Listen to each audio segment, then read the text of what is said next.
Saudara-saudaraku yang dikasih dalam Tuhan, hari ini kita akan melihat satu hakim lagi yang mungkin beberapa dari saudara tidak tahu bahwa dia adalah seorang hakim. Ya, dia bernama Imam Eli, saudaraku ya. Namanya Eli. Ya. Nah, Eli ini biasanya terkenal cuma sebagai imam. Ya, dia punya anak namanya siapa, saudaraku? Ayo, siapa Aweng? Nama anaknya Imam Eli? Aduh, enggak tahu lagi. Hofni dan siapa? Pinehas ya. Nah, ternyata Imam Eli ini juga adalah seorang hakim, saudaraku ya.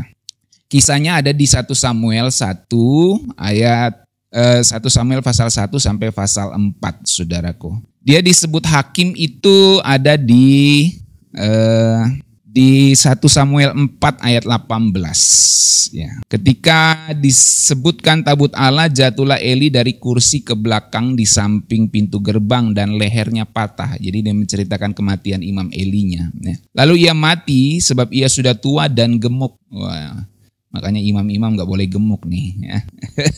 Nanti ya. Ia telah menjadi hakim di Israel 40 tahun lamanya. Jadi Imam Eli itu bukan sekedar imam, tapi dia juga hakim selama 40 tahun lamanya, saudaraku ya. Saudara bisa baca di 1 Samuel 4 ayat 18. Nah, saudaraku, Imam Eli ini itu ada di sekitar tahun 1100 sampai 1060 sebelum Masehi. Dia berasal dari suku Lewi, itu sebabnya dia imam. Dan peran besarnya adalah sebagai imam besar sekaligus hakim di Israel. Dia merupakan tokoh penting di zaman transisi dari periode hakim ke era raja-raja. Jadi Imam Eli ini punya peran besar sebagai imam maupun hakim, sebagai hakim transisi antara zaman hakim-hakim ke era raja-raja. Karena dia nanti yang akan juga mendidik Samuel, saudaraku. Nah, saudaraku, tempat pelayanannya itu di Silo, tempat kemah suci atau tabut Allah itu ditempatkan di situ. Ya. Nah, Imam Eli ini memang unik, saudaraku, karena dia tidak hanya seorang imam besar, tapi juga disebut hakim Israel. Dan hanya sedikit orang di dalam Alkitab yang punya dua peran sekaligus, imam maupun hakim. Ya. Sedikit, nggak banyak. Ya, kalau Samuel, nabi, imam, hakim. Ya, kalau Daud, nabi, imam, raja, saudaraku ya. Jadi nggak banyak orang yang punya peranan seperti itu ya, nggak banyak. Jadi di 1 Samuel 4 ayat 18, seperti saya katakan tadi, memang eksplisit disebutkan di situ Imam Eli itu ternyata hakim, salah satu hakim di Israel, saudaraku. Dan namanya memang ada di daftar para hakim. Kenapa Imam Eli disebut hakim, saudaraku? Karena kepemimpinan spiritual dan sosial di masa kekosongan. Ya. Jadi setelah Simson, saudaraku, tidak ada tokoh militer yang memimpin Israel. Jadi hakim yang Imam Eli ini bukan hakim dalam bidang kemiliteran karena dia tidak pimpin perang. Dia dari Lewi dan otomatis dia imam. Ya. Masa itu adalah masa gelap secara rohani dan sosial, saudaraku. Maka Tuhan bangkitkan bukan hakim militer, bukan hakim yang bisa berkelahi begitulah. Seperti Simson, saudaraku ya. Bukan hakim yang bisa pergi perang gitu ya. Tapi dia dibutuhkan hakim yang memimpin umat sehingga Tuhan bangkitkan Imam Eli ini, saudaraku, di masa yang gelap secara rohani dan secara sosial. Eli muncul sebagai figur yang sentral yang memimpin umat saat itu. Bukan lewat peperangan, tetapi lewat otoritas keagamaan dan penghakiman di daerah Silo.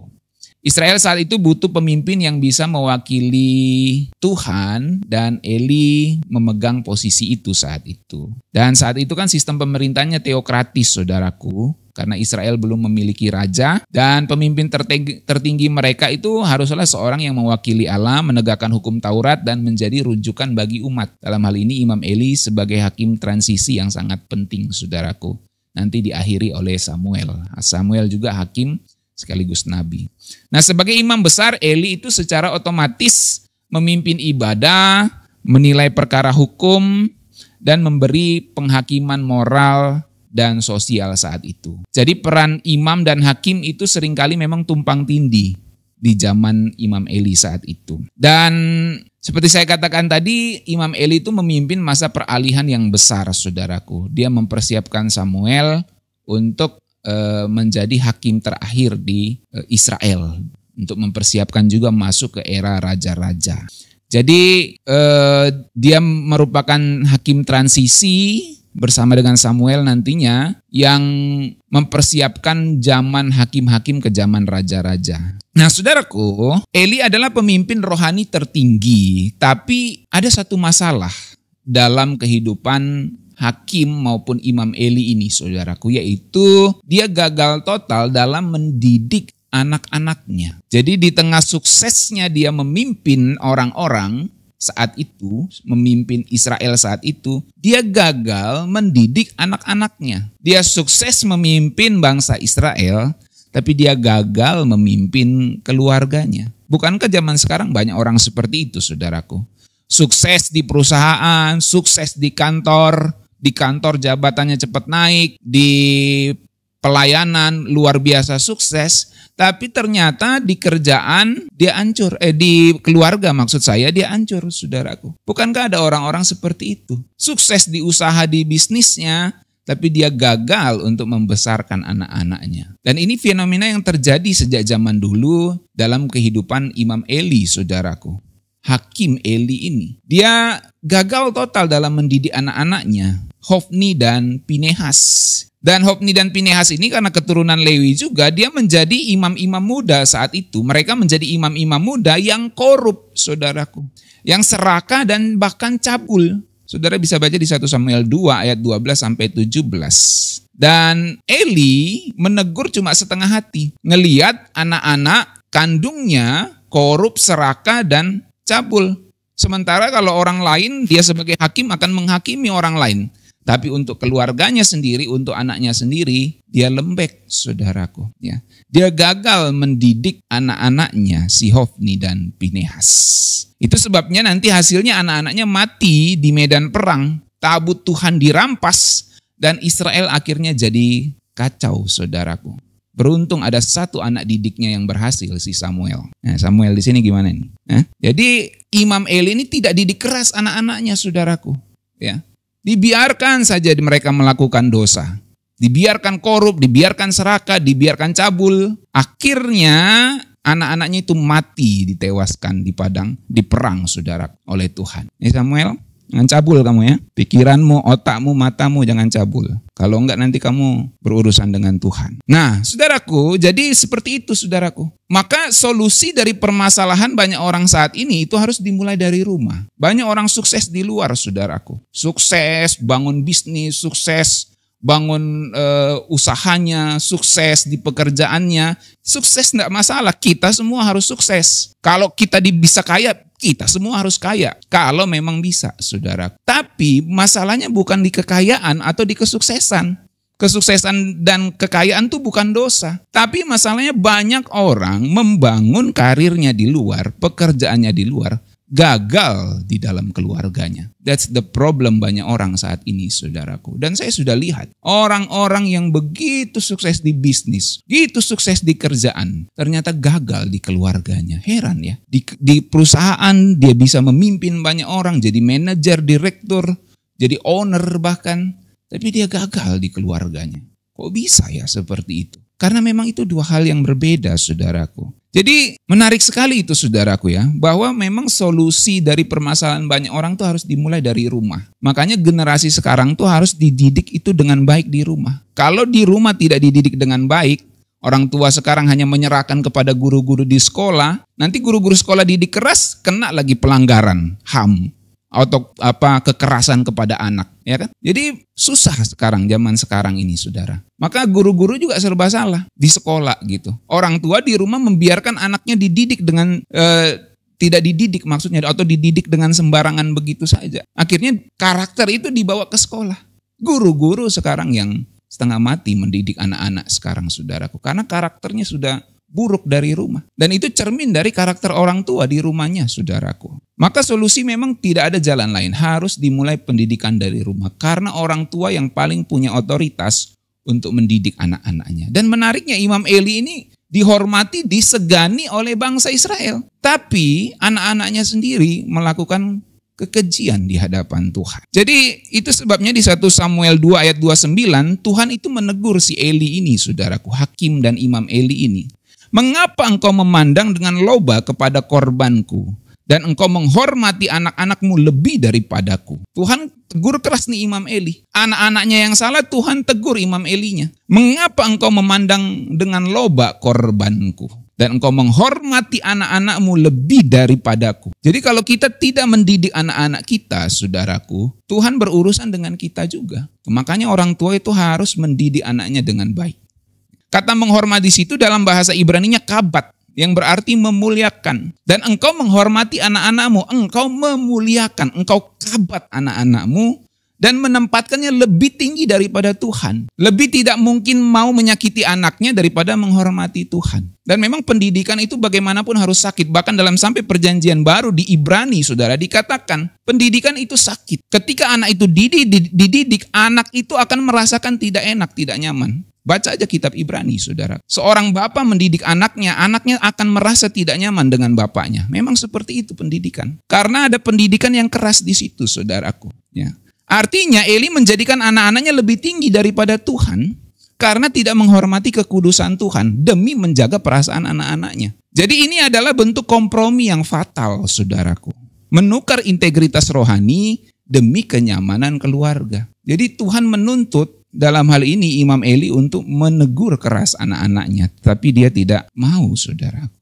Sebagai imam, sebagai hakim, Eli harus menjaga kekudusan ibadah, bukan sekedar menjaga suasana keluarga tetap tenang. Ya udah, yang penting anak-anak adem-adem saja, daripada ribut-ribut. Ya udah, kasih HP kalau di zaman sekarang kan selesai persoalan orang tua.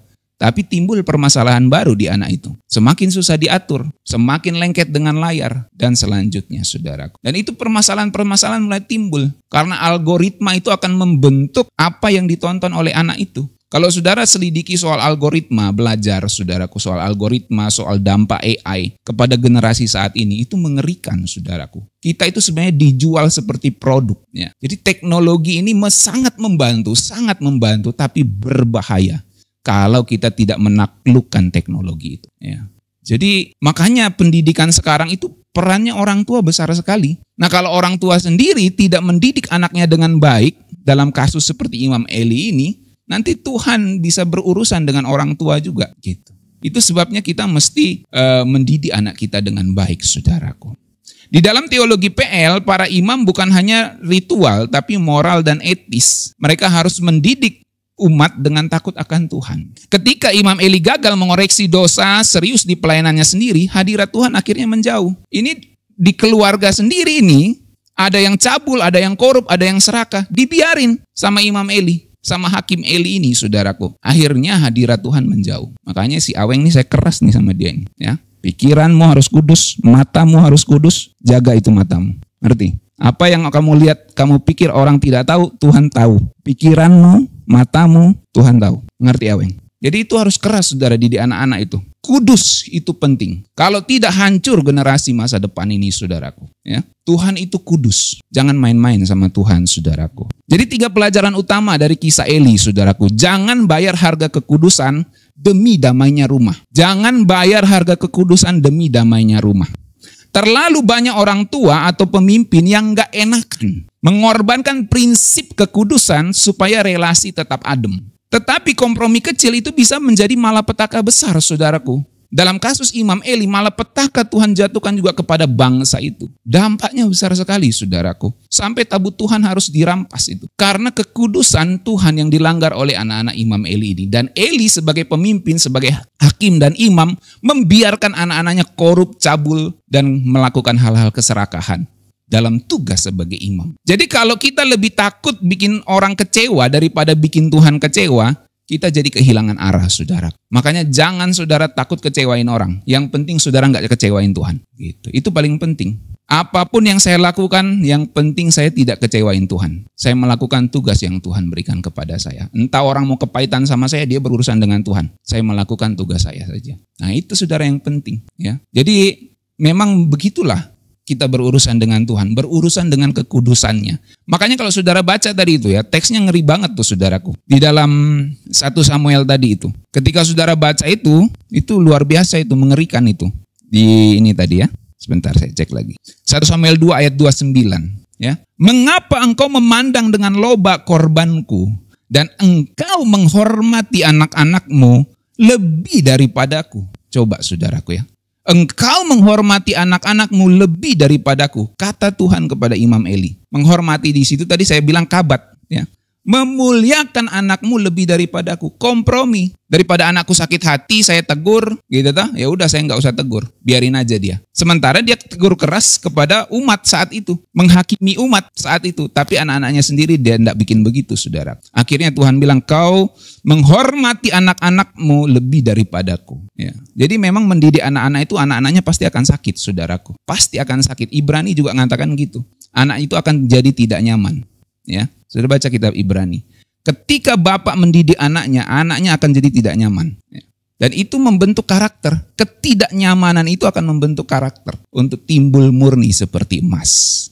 Karena kalau tidak begitu, saudaraku, generasi ini bisa hancur, ya, bisa hancur. Apa-apa biar diam kasih gadget. Ya udah, habislah generasi ini kalau kayak gitu, saudaraku. Sehingga nanti kebawaannya di sekolah, guru-guru yang setengah mati didik murid-murid sekarang, saudaraku. Orang tua mempercayakan guru mendidik anak-anaknya, sementara mereka sendiri tidak mendidik anak-anaknya di rumah dengan baik. Terlalu sibuk dengan kerja, terlalu sibuk dengan urusan masing-masing, anaknya tidak dididik. Ya. Dan itu bisa menghancurkan generasi ini. Apalagi di zaman yang serba digital ini. Informasi begitu terbuka luas, saudaraku. Ya, kita mau akses apa aja bisa semua. Ya, jadi kalau kita tidak belajar, tidak mengajari anak-anak kita untuk menjaga kekudusan di hadapan Tuhan, itu bisa bahaya generasi ini. Jadi yang pertama, saudaraku, pelajarannya jangan bayar harga kekudusan demi damainya rumah. Ya, tentu kita sebagai pemimpin rumah tangga harus menjaga damai sejahtera di dalam rumah. Tapi kekudusan tuh nggak bisa ditawar-tawar. Ya. Dan saudara juga yang generasi muda ini, ingat, jaga kekudusan hidupmu. Tuhan itu maha melihat. Tuhan tahu hal-hal yang tersembunyi. Ya. Tidak ada yang tersembunyi di hadapan Tuhan. Di hadapan manusia lu bisa sembunyi. Di hadapan manusia kamu bisa sembunyi. Di hadapan Tuhan tidak ada seinci, sesenti apapun dari hidupmu yang tersembunyi di hadapannya. Tuhan maha melihat, Tuhan maha tahu. Ya. Di tempat gelap sekalipun engkau melakukannya, mata Tuhan tidak pernah tertutup. Yang kedua, pelayanan publik nggak bisa nutupi kegagalan pribadi. Eli tetap melayani di bait suci sebagai imam maupun sebagai hakim. Tapi hidup rohaninya dan keluarganya rapuh, saudaraku. Tuhan tidak terkesan dengan banyaknya pelayanannya, tapi dengan ketaatan dan integritasnya yang Tuhan cari. Pelayanan kita bisa saja bikin orang kagum, saudaraku. Tapi karakter yang bikin akan Tuhan tetap tinggal di dalam hidup kita. Ya. Jadi pelayanan publik itu nggak bisa nutupi kegagalan pribadi, nggak bisa. Makanya saudaraku, sehebat apapun, sesukses apapun orang di luar sana, kalau gagal di keluarga, orang nilainya pandang sebelah mata, saudara. Bagaimana mungkin dia memimpin yang besar di keluarganya sendiri, dia gagal, saudaraku ya. Dan itu menjadi permasalahan banyak pemimpin saat ini. Saya nggak bicara hanya pemimpin dalam kapasitas besar, di keluarga, saudaraku. Gimana kita? Ya, bagaimana kita memimpin keluarga kita? Mari kita mendidik anak-anak kita dengan baik.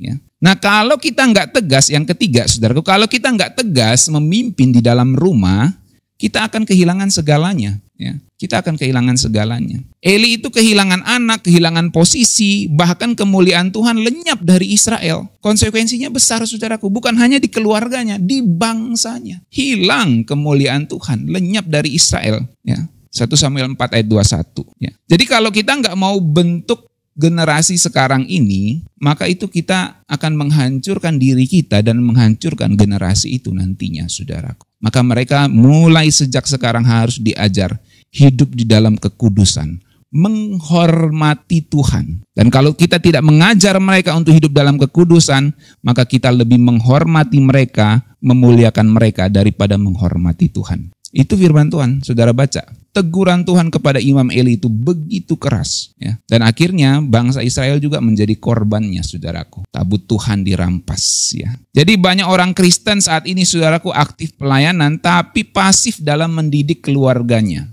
Dalam mendidik komunitas terdekatnya. Ada yang berani tegur dosa di mimbar, tapi diam saat anak sendiri berbuat salah. Jadi banyak ini ya, pendeta-pendeta, pengkhotbah keras dia sama orang lain.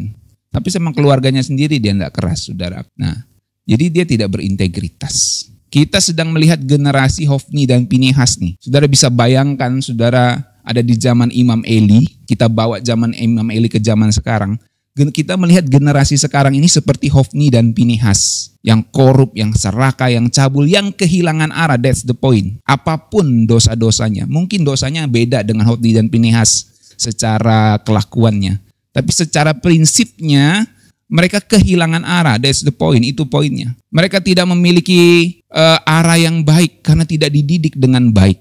Tidak dididik dengan keras sehingga mereka murni seperti emas. Jadi kita sedang melihat generasi Hofni dan Pinehas saat ini. Yang dimanja dengan digitalisasi, yang dimanja dengan AI, yang dimanja dengan berbagai hal-hal yang menarik yang ditawarkan oleh dunia ini, saudaraku. Dan mereka bukan lahir karena kurangnya gereja. Banyak sekali gereja. Di ruko sini ada gereja, di ruko situ ada gereja. Gereja tambah banyak. Tapi generasi tambah kehilangan arah. Informasi tambah banyak. Begitu mudah diakses. Saudara tinggal cari ketik di Google, bahkan saudara belum selesai ketik, saudara sudah bisa baca apa yang saudara mau cari di Google. Ya kan? Saudara ketik sesuatu misalnya cara memasak, dia langsung kasih ayam, sapi, dia kasih rekomendasi. Saudaraku, Google AI sudah bisa menebak apa yang akan kita ketik karena dia belajar dari algoritma kita, klik kita, scroll kita, berapa lama kita di satu video, dia sudah baca, saudaraku. Ini AI. Informasi tambah mudah, apa-apa kita bisa tanya ChatGPT sekarang, dia bisa jawab. Begitu mudah tambah informasi, tapi banyak generasi ini malah kehilangan arah. Banyak informasi, malah transformasi tidak terjadi. Itu masalah zaman sekarang, saudaraku. Jadi informasi itu tidak bisa mentransformasi. Yang bisa mentransformasi hanya kuat kuasa Roh Kudus.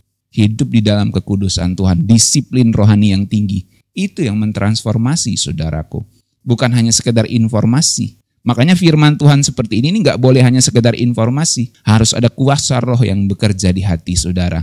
Supaya setiap yang saudara dengar itu berubah menjadi tindakan kelakuan. Ya, tindakan praktis dalam hidup saudara.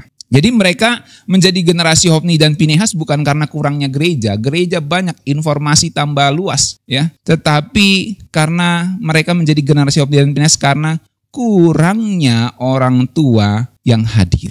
Orang tua rohani gak hadir di hadapan mereka. Ini yang menjadi masalah generasi saat ini, saudaraku. Mereka tidak kekurangan informasi, apa-apa bisa tanya ChatGPT, apa-apa bisa tanya Google, apa-apa bisa tanya YouTube, tapi tidak ada orang yang mendidik mereka untuk hidup di dalam kekudusan. Karena apa? Karena orang yang mendidik mereka juga gak berani kasih teladan hidup dalam kekudusan. Jadi takut mendidik generasi selanjutnya. Makanya saudara-saudara sebagai orang tua, sebagai generasi atas harus hidup benar di hadapan Tuhan. Supaya saudara punya power untuk mendidik generasi selanjutnya. Dan generasi-generasi saat ini dengar ini. Saudara harus hidup di dalam kekudusan. Kalau tidak, hancur hidupmu. Percaya saudara, hancur hidupmu. Karena kamu tidak bisa main-main dengan Tuhan. Dengar itu Samuel ya, jaga kekudusan. Matamu, pikiranmu, Om Pendeta, orang-orang bisa tidak tahu, tapi Tuhan tahu. Tidak ada yang tersembunyi di hadapan Tuhan, saudaraku. Dan kekudusan itu tidak dimulai dari mimbar. Kekudusan itu tidak dimulai dari depan panggung. Tapi kekudusan itu dimulai dari hatimu. Engkau berurusan dengan Tuhan di ruang-ruang yang tersembunyi. Di dalam hatimu dan pikiranmu. Engkau berurusan dengan Tuhan semesta alam yang menciptakan seluruh dunia ini, saudara. Jadi mari kita saudara hidup di dalam kekudusan Tuhan, ya. Makanya saudara-saudaraku, dari kisah Hakim dan Imam Eli ini kita belajar jangan sampai kita mempunyai rohani yang tumpul. Kita belajar untuk hidup tegas, mendidik generasi dan menjaga kekudusan di hadapan Tuhan. Saya kira highlight yang paling saya tekankan di hadapan saudara adalah teguran Imam Eli teguran Tuhan kepada Imam Eli, ya saudara, di 1 Samuel tadi itu. Itu adalah inti dari penyampaian saya di sini. Bahwa bagaimana engkau menghormati anak-anakmu daripada menghormati aku. Ini yang paling penting. Kita harus menghormati Tuhan di atas segalanya. Kita menghormati Tuhan, Tuhan akan kasih kita hikmat untuk mendidik anak-anak kita di dalam Tuhan. Demikian firman Tuhan, saudaraku. Mari kita satu di dalam doa.